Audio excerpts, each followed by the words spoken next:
Alhamdulillahirabbil alamin. Wassalamu ala sayyidil mursalin wa ala alihi wasallam. Amma ba'du.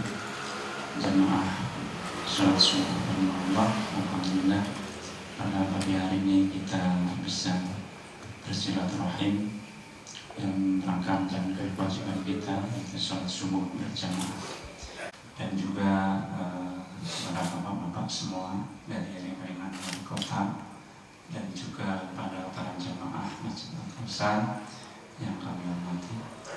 Dan insya Allah pada pagi hari ini di samping bersilaturahim dengan kita semua sebagai jamaah Masjid Al-Kautsar, juga ada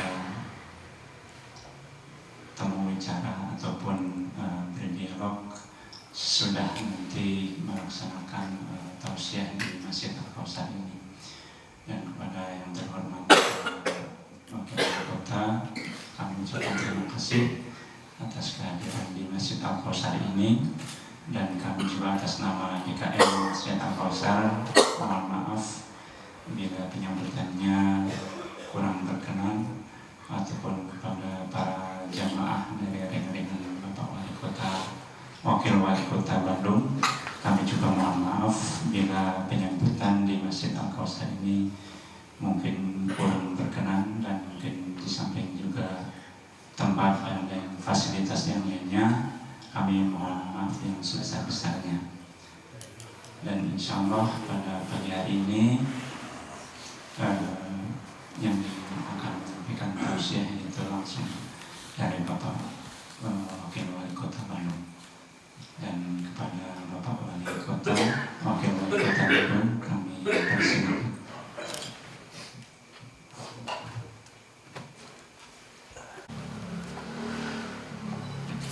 Bismillahirrahmanirrahim. Assalamualaikum warahmatullahi wabarakatuh.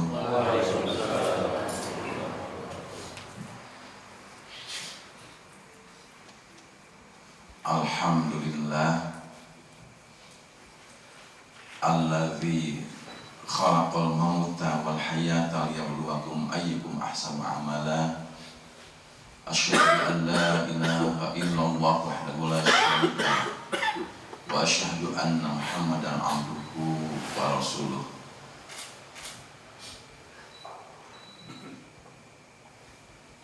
Asbahna wa asbahal mulku lillah walhamdulillah la syarika lah la ilaha illallah nusyur. Jamaah salat subuh yang saya hormati, yang saya muliakan, rahimakumullah.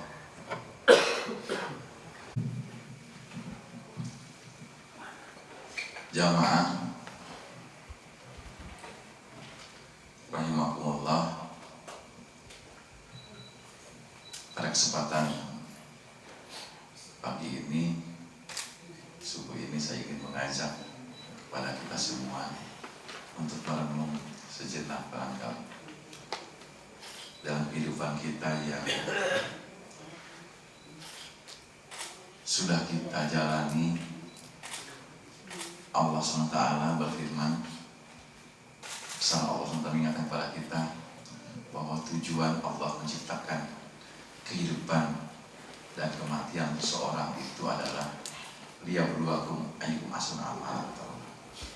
Kalau kita berbicara umur manusia, kalau sudah di atas 50 itu,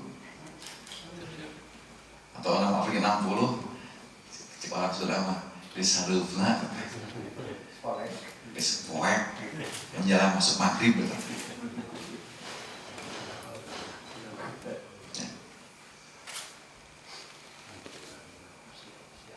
Kalau kita lihat ayat yang tadi di surat 68 tadi, Allah mengatakan liyabluwakum ayyukum ahsanu amala.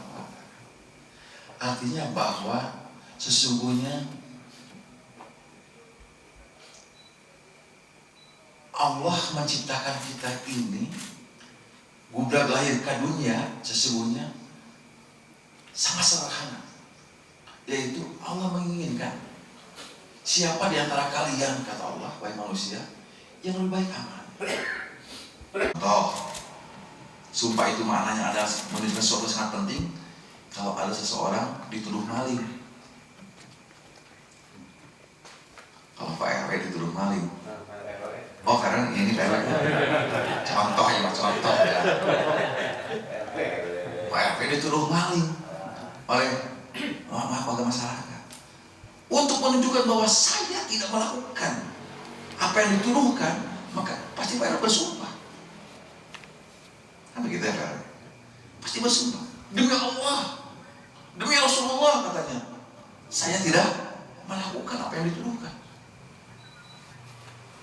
Begitu pula ketika Allah bersumpah tentang jatah umur yang Allah berikan pada kita manusia, dari mulai tadi wal fajri, wal duha, wal nahar, apalagi wal laili,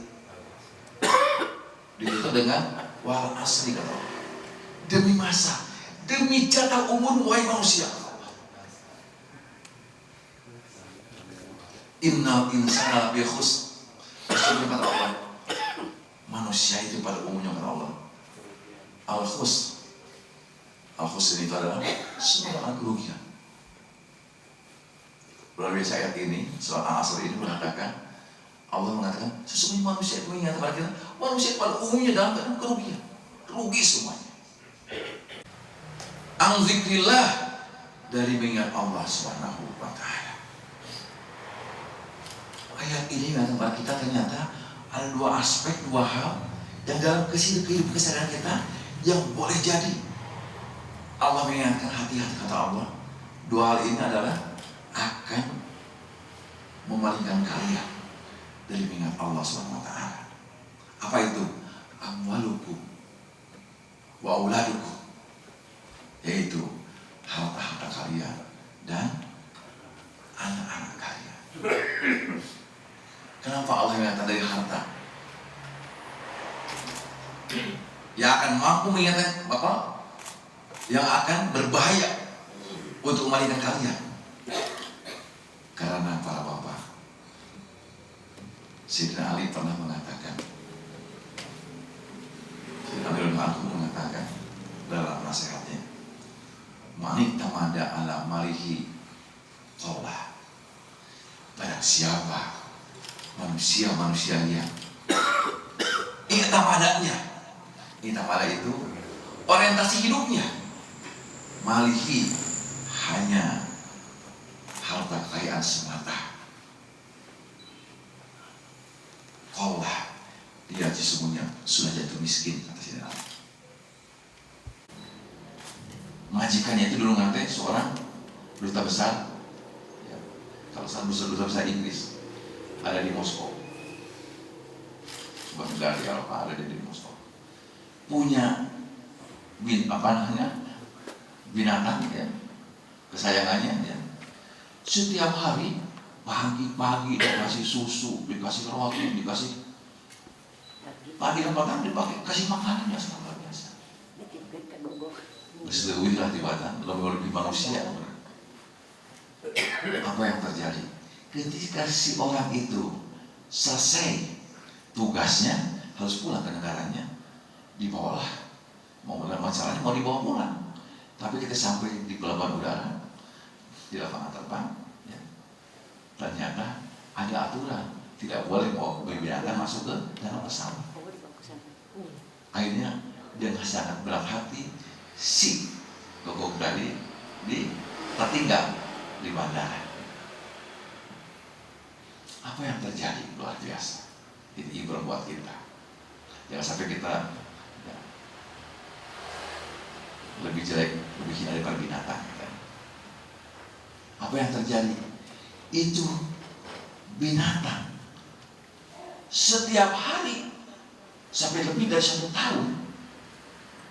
Kalau pagi-pagi setiap hari, ketika ada pesawat turun, dia lari. Nongkrong ngali, memperhatikan penumpang turun. Begitu turun, ditinggali. Majikan nanti ayah, tinggal majikan. Balik dari apinya. Sehari bisa berapa kali pesawat turun? Begitu. Mencari dan mencari dulu mana? Barangkali pulang dulu mana? Dan setiap hari tidak ketemu. Akhirnya petugas bandara melihat tadi si anjing seekor gegok tadi begitu terus setiap hari, mengumumkan salah satu tahun diumumkan barang siapa ada yang pernah meninggalkan seekor gogok ya, di pelabuhan udara Moskow, maka diharap secepatnya mengambil itu binatang. Karena kasihan tiap hari begitu nungguan anak. Luar biasa. Di sini ada ibrah pelajaran buat kita. Seekor gogok saja, hanya dengan kebaikan majikannya, setiap hari dikasih roti, dikasih susu, dikasih makanan. Luar biasa. Bagaimana dia bersikap kepada majikannya? Memiliki rasa rindu, cinta kepada majikannya. Bagaimana dengan kita manusia ini? Allah telah memberikan kepada kita berbagai anugerah yang sangat luar biasa. Sehingga Allah mengatakan, wa in ta'uddu ni'matallah la tuhsuha. Kalau kalian wahai manusia mencoba menghitung-hitung nikmat yang Allah berikan pada kalian, la tuhsuha, pasti kalian tidak akan mampu menghitung-hitungnya. Sejauh mana kita punya concern mencintai Allah Subhanahu wa Ta'ala. Kalau disuruh sholat subuh saja berjamaah sudah susah, sulit. Betapa beratnya kita berjamaah saja berat. Padahal Allah telah memberikan berbagai anugerah kepada kita, kenikmatan sangat luar biasa. Sudah, oleh abdi mah sudah kerjanya berat. Pulangnya sekarang malam-malam lagi ngelembur. Tapi dia menjadikan sih pensiun, gimana? Pensiun apa sih teh? Kecelakaan. Iya, mengis bonus sisa umur lah, jatah ya bonus Allah ya. Pensiunan mah kira, udah di masjid terus lah. Ya. Jangan yang pensiunan, ya. Ya umurnya sudah pensiun sudah 50 tahun ke atas. Harta sekalipun kita masih kembali kesibukan. Jangan sampai kesibukan kita punya profesi apapun, jangan sampai melupakan kita ingat Allah SWT. Ada maksudnya.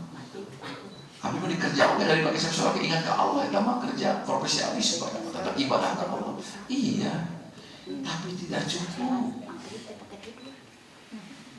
Enggak cukup ibadah itu hanya kita mengembangkan profesi kita, enggak cukup. Tetap Allah menginginkan kepada kita harus ingat Allah. As-salatu li dzikri kata Allah. Salat untuk mengingat kami kata Allah. Mengingat kata Allah. Tetap kita harus terus ingat kepada Allah. Hanya kalau mentang-mentang sudah jadi wali kota, wakil wali kota misalnya, pohon ke Allah, sholatnya subuhnya ketinggalan terus, riweh gitu. Bahalah can jadi wakil wali kota, sholatnya harus terus begitu wakil wali kota. Siap-siap, weh, lalu orang jauh di Allah, kata Allah dalam Al-Quran, fa'atbahu syaitan. Allah mengatakan, siap-siap, Allah mencakik dia. Fa'atbahu syaitan, diikuti syaitan. Fa'atbahu diikuti syaitan. Kemana kemana kita pergi, syaitan mengikuti kita. Padahal kita sudah punya amanah. Amanah ngelola umat, ngelola anggaran sangat luar biasa. Dicek syaitan luar biasa. Nauzubillah. Itu kata Allah, fa'atbahu syaitan. Maka dalam profesi apapun kita pasti kita ingat, Allah mengingatkan, wal asri, demi masa, demi umur kalian kata Allah, hati-hati kalian. Kenapa tadi? Amwalukum wa auladukum. Kembali kepada pokok bahasan kita adalah amwalukum, harta-harta kalian, bahkan boleh jadi putra-putri kalian juga bisa menjadikan sesuatu yang memalingkan kalian dari iman kepada Allah SWT. Nah, mau ada cerai budak bisa mengingatkan, memalingkan ingat kepada Allah. Tidak jarang begitu, Pak. Sok, dia kesiaran kita. Lalu orang Bapak minjem baturan SMP, SMA atau baturan, ya, sekolah dulu. Lama nggak ketemu. Begitu sudah tua, sudah sama-sama berumah tangga. Lalu ditanya, Boga imah sabaraha tahara.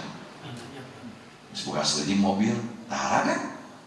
Ditanya rumah sudah berapa biji? Enggak. Nah ditanya misalnya sabaraha bakti. Bakti itu maksudnya lain imah, bakti itu mudah. Sabaraha mudah lain aja. Artinya apa? Anak itu kebanggaan buat kita. Sedangkan fitrahnya manusia merasa bangga punya anak. Apalagi kalau anak kita berhasil. Dalam konteks berhasil menurut pandangan manusia. Bahwa cantang itu menurut pandangan Allah berhasil. Sukses. Kemudian kamu benar bisa. Berarti mengangkat ya aja. Bakti sebenarnya. Mau ada setanya, mau ada sebenarnya bakti. Eranya buat ada mungkin. Penglobaannya 7. Masih seperti bakti 7 kemarin. Dengan bangga. Berangkat hiji sekolah di anu, lulusan di anu, ya bangga. Ya. Tapi hati-hati kata Allah, pajak tadi mengingatkan, kebanggaan itu jangan sampai membalikan kalian dari ingat kepada Allah Subhanahu wa Ta'ala. Ya. Itulah Allah mengingatkan kepada kita dalam Al-Quran-Nya. Bukan hanya demahnya yang saya hormati Allah, maka saya ingin sampai kembali lagi bahwa hidup ini hanya sekali, tidak 2 kali kesempatan. Maka jangan sampai kesempatan 1 kali hidup ini kita sia-siakan. Ya, saya dulu dengan Pak Omzin, Pak yang kenal nih, Pak Yayat ya, Pak Yayat, Pak Agus, ini yang lain banyak yang dari PTN ya. Yang di PTN dulu kita ya. Habis semua di PTN ya. Masih di PTN kita hidup dulu kan, wah luar biasanya. Waktu masih di PTN, akhirnya di sekolah siun di suatu disareup lah, disareup lah. Ya, kan macam-macam kita nasibnya ya. Ada nasibnya macam-macam kalau di PTN. Mungkin ada orang mengatakan mau ada yang lebih HD nasibnya cantang tuh belum tentu. Salapan ada APS pertama aplikasi itu mau ada 2.500 pangheula lah kayak Ibu Alma ibu di banyak di administrasi ya. Karena itulah tadi Allah mengatakan dia berlaku ayat asal amal semua kondisi kita adalah ujian dari Allah SWT. Maka karena itu saya mau doanya dari bapak-bapak semua, dari jamaah, mudah-mudahan saya mau doa sekali bahwa saya diberikan kesehatan oleh Allah SWT dan juga saya berikan keistiqomahan yang penting. Itu mohon doa saya. Mudah-mudahan kalau doa sholat subuh ini berjamaah subuh, insya Allah dijabah oleh Allah SWT. Itu saja yang mungkin saya sampaikan. Sekali lagi bahwa saya ingin mengingatkan usaha diri saya sendiri dan kita semua jamaah, hidup ini cuma 1 kali. Mari kita pergunakan dengan sebaik-baiknya agar hidup ini bisa mengantarkan kita nanti mendapat ridho Allah SWT, dan Allah SWT senantiasa akan memberikan kepada kita yang terbaik. Demikian aku minggum Assalamualaikum warahmatullahi wabarakatuh.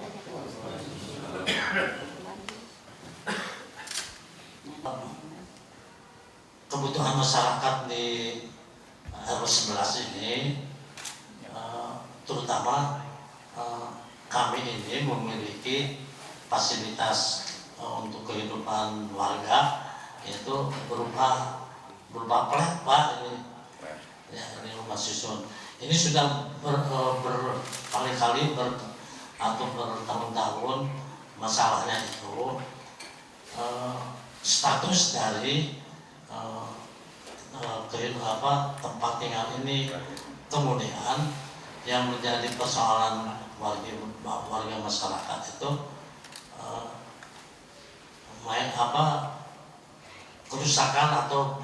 kerusakan atau kebutuhan untuk memperbaiki flat ini kan tidak bisa diatasi oleh program kami yang 100 juta itu, Pak, ya program kami ini tidak bisa membagi atau men-sket mengalokasikan dana yang di program wali kota 100 juta misalnya untuk perbaikan flat dan rumah sunyi, karena itu sudah rusak Pak. Dan itu sudah di program ini juga nggak bisa kita alokasikan karena ternyata kecil Pak. Supaya Bapak tahu aja programnya, karena masyarakat bertanya tentang program 100 juta itu, ternyata yang oleh RW itu untuk infrastruktur itu 40% itu diambil oleh pihak ketiga, jadi kecil. Jadi kami tidak bisa, walaupun masyarakat meminta bagaimana supaya diperbaiki Pak plat ini, karena semakin lama makin rusak, kerusakan ini banyak. Nah, kalau dengan persoalan program PIPPK yang kita mengalirkan dana untuk kewilayahan ya, 100 juta tiap RW itu. Jadi saya ingin sampaikan dulu tentang awal-awal asal usul program PIPPK ini. Jadi program PIPPK ini, program inovasi pembangunan pemberdayaan kewilayahan, adalah sebuah program yang digagas oleh Pak Wali dan saya, diskusi Wali dengan saya, karena kami ingin Bandung ini dibangun tidak hanya top down, tapi juga bottom up, dari bawah. Jadi dari masyarakat. Visi Kota Bandung, ya, visi saya dan Emil itu karena awal itu Bandung yang unggul, nyaman, dan sejahtera. Untuk mewujudkan Bandung yang unggul, nyaman, dan sejahtera itulah ya kita membangun Bandung di down pada sebuah program pembangunan, istilahnya dengan 3 pilar. Pilar pertama adalah inovasi, pilar kedua kolaborasi, pilar ketiga adalah desentralisasi. Inovasi artinya saya berharap seluruh Kota Bandung, seluruh komunitas instrumen Kota Bandung harus punya inovasi membangun Bandung ini. Kemudian kolaborasi artinya karena saya meyakini, Pak Wali meyakini, sekomprehensif apapun pembangunan konsep pembangunan Kota Bandung, tapi kalau tidak terkolaborasikan dengan masyarakat, tidak didukung oleh masyarakat dalam bentuk kolaborasi, maka saya yakin tidak akan maksimal, tidak ada artinya. Ada desentralisasi adalah kita mencoba untuk lebih memudahkan pelayanan kepada masyarakat. Dan sekarang kan ada inovasi dari Disduk Capil, misalnya contohnya kalau ada masyarakat mau buat akte kelahiran, sekarang itu sudah akte kelahiran bisa diantar oleh motor ya, sekarang oleh ada ojeknya. Ini juga hal-hal yang inovasi dari setiap SKPD ya, satuan kerja pemerintah daerah ya, dinas-dinas yang ada. Nah, tadi terkait dengan masalah dana ya 100 juta itu Pak Heru menyampaikan tidak cukup. Memang 100 juta bukan untuk membangun rumah, bukan Pak, renovasi rumah bukan untuk itu. Memang bukan untuk itu, tapi itu untuk pembangunan. Makanya tadi ada infrastruktur 40%, ada pendidikan ekonomi sekian persen gitu kan. Ada juga yang lain-lain saya kira, tapi memang bukan untuk rumah. Nah kalau untuk rumah Pak ya, yang pertama ya, memang seharusnya kalau saya lihat dari kasus ya, dari studi kasus tentang plat ini, yang pertama memang harus ada kejelasan dulu Pak. Rumah ini kejelasan dulu statusnya, milik siapa dan bagaimana, kan itu Pak. Ya, saya juga tidak tahu ini. Saya kira ini kita memang Bapak sebagai pemilik pengguna di di rusun ini ya, di plat ini harus punya kejelasan dulu ketika kita masuk sebagai apa, akarnya apa, dan bagaimana. Saya kira itu penting. Kenapa? Karena setiap anggaran pemerintah, setiap dana dari pemerintah, baik itu daerah ataupun pusat, ya untuk memberikan perhatian misalnya kepada masyarakatnya, ada aturan-aturan yang tidak bisa yang ada aturan yang harus dilalui gitu Pak. Nggak bisa, nanti bahaya Pak, walaupun cuma 10 juta bisa berubah dengan KPK kali ya kemarin gitu, seperti itu Pak. Jadi tadi statusnya sebagai apa dulu, nanti kan bisa dilihat dari status sebagai apa dan bagaimana, nanti dilihat dari kacamata hukum undang-undangnya seperti apa itu. Jadi nggak bisa kita aja, itu yang ada ya. Adapun yang ada di Kota Bandung paling yang ada memang sesuai dengan undang-undang dan aturan dari Kementerian Sosial. Ini kan turun dari Kementerian Sosial, ada yang ada paling program Butilahu misalnya. Kalau Butilahu kan juga, nah ini kembali kayak saya juga di Kota Bandung banyak dipusingkan, agak ruwet juga. Program Butilahu saya ruwet, ribuan oke. Nah ribuannya antara klasifikasi atau standar ya untuk Butilahu itu untuk dari pusat dengan daerah berbeda. Kalau dari pusat itu warga masyarakat bisa dapat Butilahu 10-15 juta itu ya dari pemerintah baik pusat ataupun dari daerah, itu ketika unsurnya ada banyak. Sama-sama di antara paling berlebihan harus masih kayak rumah yang berlantaikan tanah. Tadi pusat mah di Bandung kayak gitu-gitu. Nah ini sedang kita Bandung itu susah memang gitu kan itu. Nah, ini juga saya kayak agak lebih oke Pak gitu. Kalau kita Malanghari itu juga, nah, kita juga bermasalah itu diantaranya. Makanya kita juga akhirnya mencoba membuat klasifikasi berpadangan di daerah seperti apa. Kita ajukan ke mereka ke pusat. Memang itu Pak persoalan kita dalam penganggaran itu, menggunakan anggaran untuk masyarakat. Saya kira memang ya anggaran di mana-mana gitu. Anggaran dari masyarakat, oleh masyarakat ke masyarakat gitu. Dari pemerintah mah dan saya ukur administrasi mengumpulkan saja kan gitu Pak untuk masyarakat Pak. Tapi itu semua pakai aturan-aturan gitu Pak. Jadi kalau untuk rusun saya kira saya juga belum dapat ini ya, belum. Contoh Pak, ya. Rusun aya di Serang contoh. Rusun itu dulu dibuat dari Kementerian PUPR, dari perumahan rakyat, dibangun oleh mereka.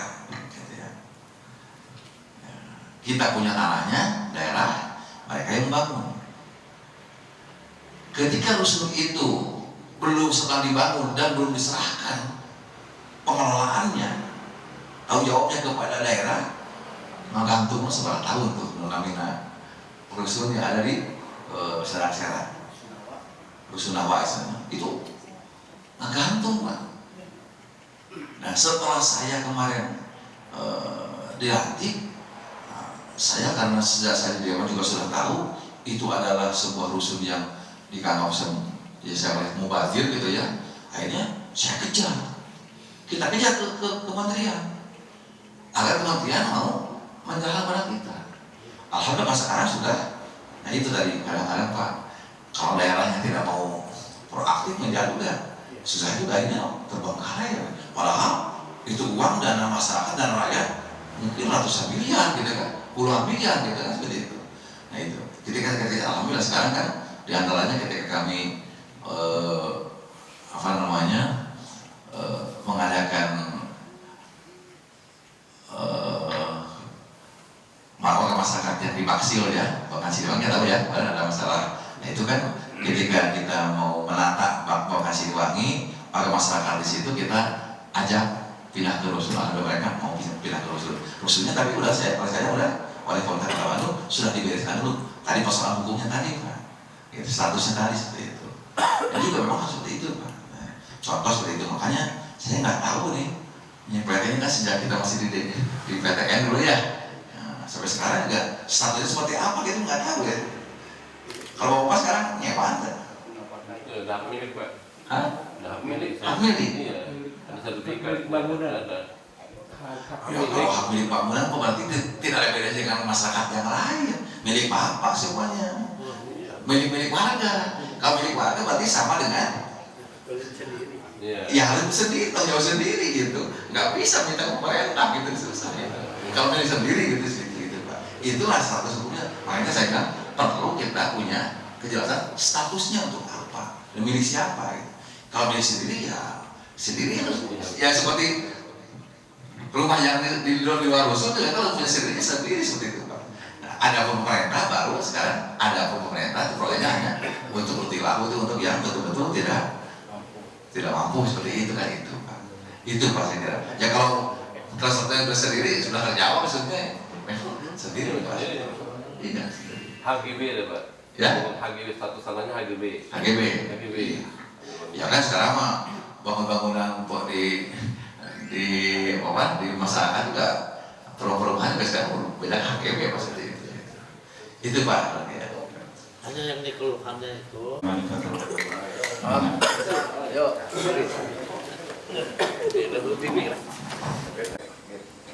Menggunakan dia sedang apa? Siap. 1, 2. Ya, Pak. Warga kaya.